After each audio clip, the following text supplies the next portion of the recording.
When we are exposed to violence of any sort or even the threat of it, we run the risk of freezing up due to the mind failing to comprehend what is happening and how to respond. Usually, that is a sound sign of you not having to concern yourself with this on a regular basis. Sadly, it does not help us if we find ourselves in such a situation. How do we structure a way to handle risks that might escalate into dangerous situations without becoming paranoid?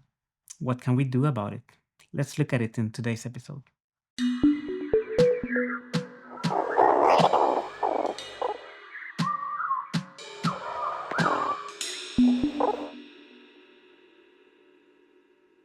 If you have ever been antagonized by someone or a group of people, you know very well the feeling of involuntary exposure of vulnerability. When our insecurities are put on display for anyone to see, we lose agency and dignity. It is easy to come up with responses in our minds afterwards, even though this does not change the past. It works as a teaching moment. The problem is if it stays in our minds, poking through more as mockery than offering a solution.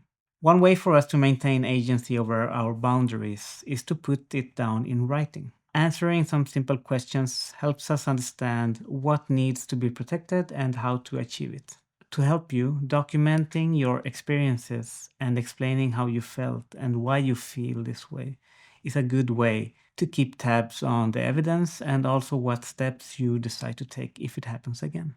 Rinse and repeat as long as the situation endures. Documentation also helps keeping you accountable for your actions. One of the common mistakes made by people victimized in the woods while drunk, being bullied, living in an abusive relationship, being stalked, or ending in bad company is that we tend to not share our situation with others for several reasons and fail to make contingency plans involving others. This is merely natural, as we have certain reactions that we can't control until we see them and understand their results. Just think about why we tend to walk away when getting food stuck in the throat out of embarrassment. Tom's Guide features an article from 2022 of a situation in Alaska with a snowmobile that was resolved by the ability of the smartphone to call emergency via satellite when cell service is unavailable. In this case, it was an iPhone 14. There is also a crash detection feature.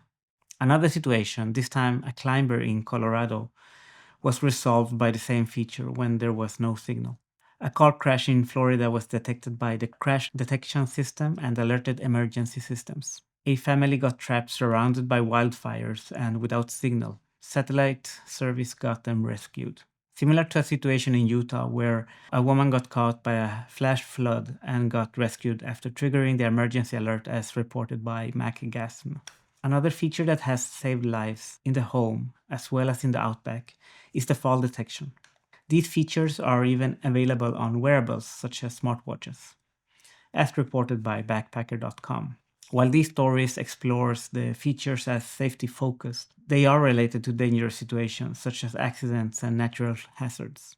Even though they can be used in the situations we describe in this episode, they are the last resort solution to get help. Our focus today is mainly planning ahead in situations where you have an antagonizing factor that goes beyond accidents and also features the gathering of evidence and using one's safety contacts.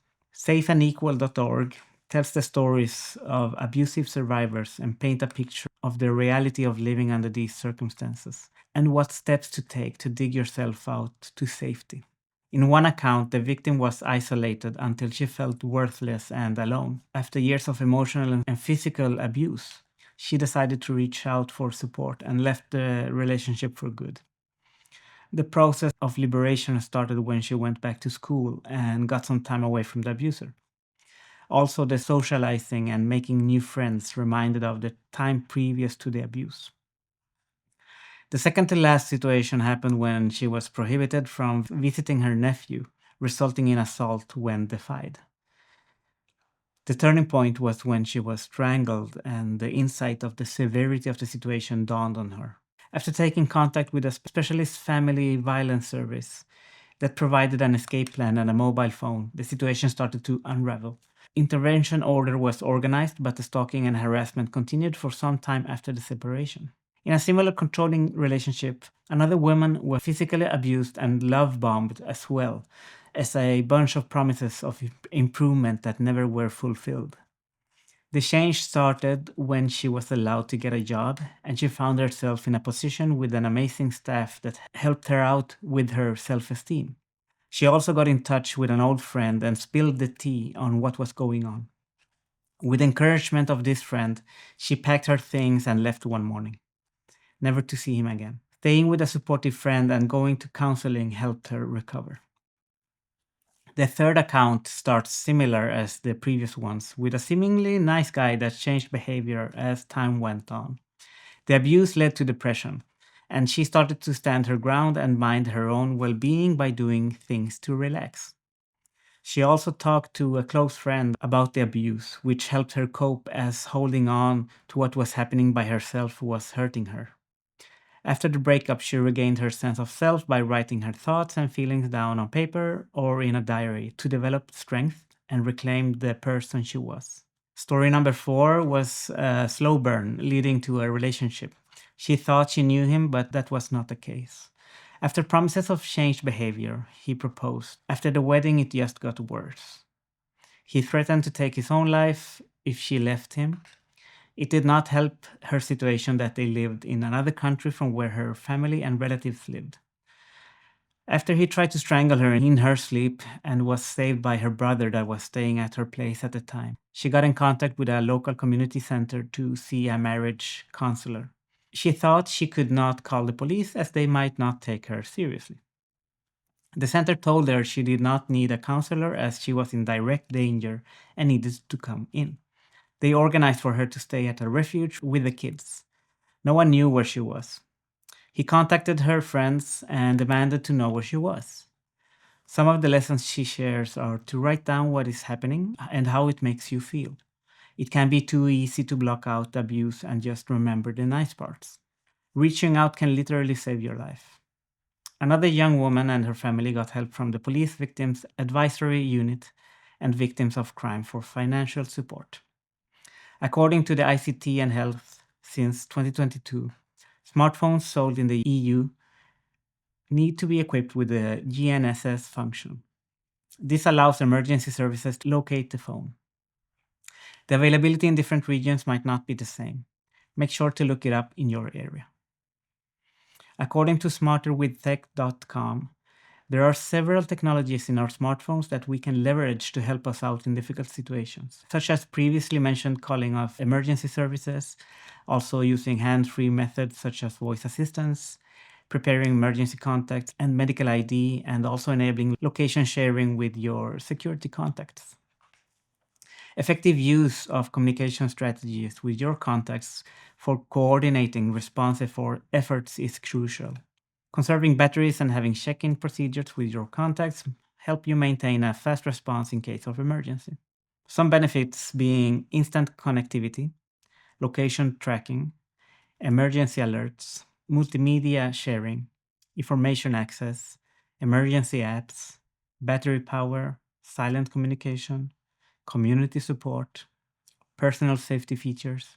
Case studies when technology is put to good use are natural disaster preparedness, emergency calls, terrorist attacks, wildfire evacuation, medical emergencies, search and rescue operations, disaster relief efforts, emergency alerts, mass casualty incidents, building collapse rescues, and building collapse rescues.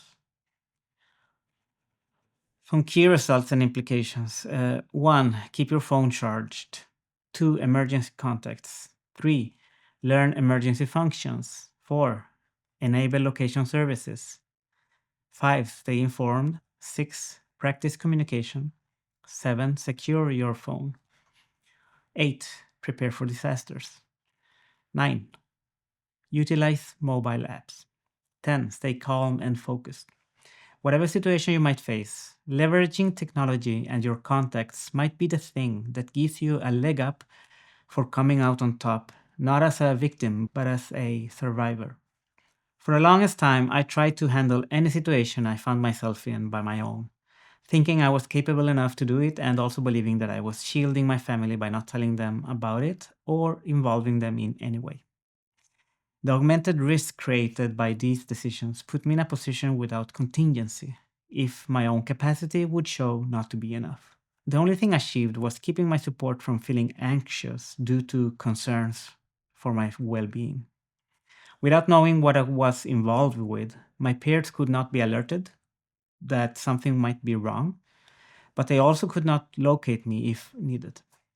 By understanding why we do what we do or don't do, it is easier to grasp how we enhance or mitigate risk in our lives.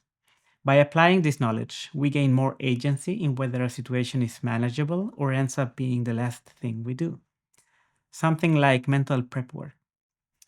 One reason why I would rather face something by myself and not involve others is the risk of humiliation if I fail and lose face. There is also the will of conquering fears, which is difficult to achieve if accompanied. Also, the misplaced decision to protect my peers so they don't have to feel anxious, taking away their right to decide by themselves. Some limitations.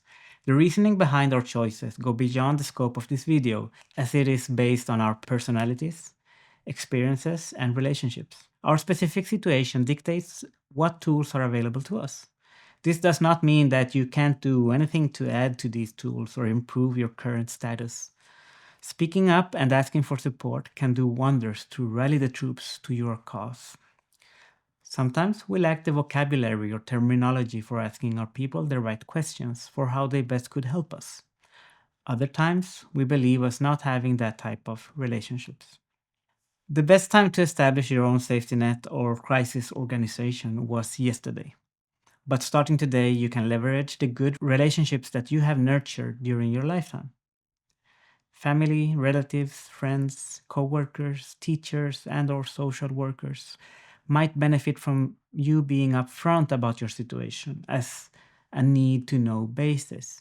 This will help you create a consistent evidence trail that you complement with your journaling. Make sure to upload your notes to the cloud. Easy by taking photos of them.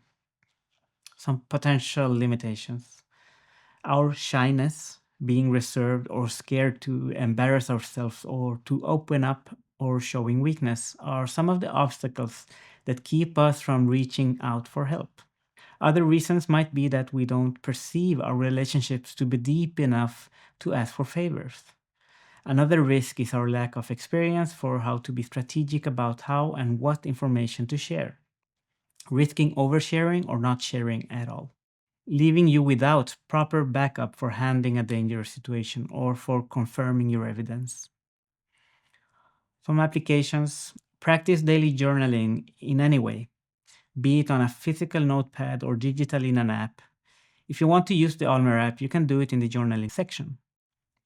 If you make any observations of strange occurrences or find evidence of unwanted attempts to be contacted or even suspect stalking, you need to document it and share it with your designated contact. A good way of structuring the journaling is as follows. Jot down date, time, and location, observation, be it descriptive, relation to previous logs or sightings or situations.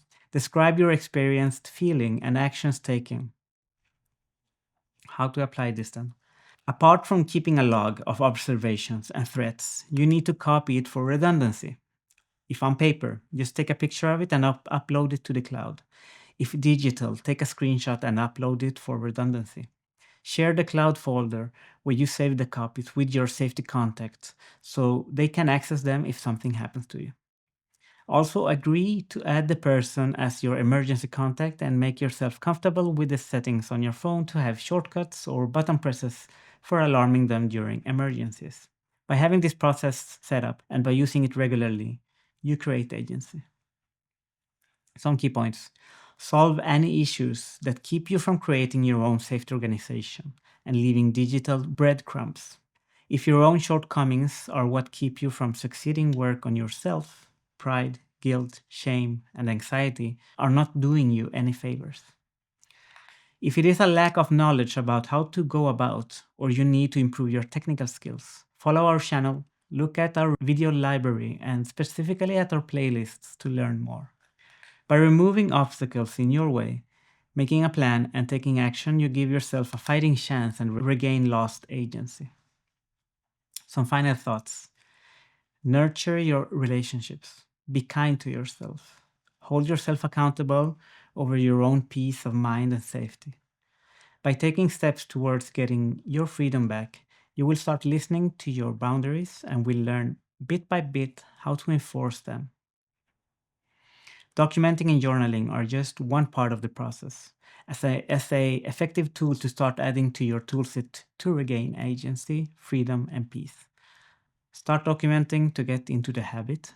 You will get better at expressing your thoughts and feelings and might start to see patterns. If you want to support us, you can try out our Allmeer app. You will find it on either app store. If you want to support us in other ways, you could join our community forum, or you could like and comment on this episode. That will help us out a bunch. Take care of yourselves and your peers. See you in the next episode.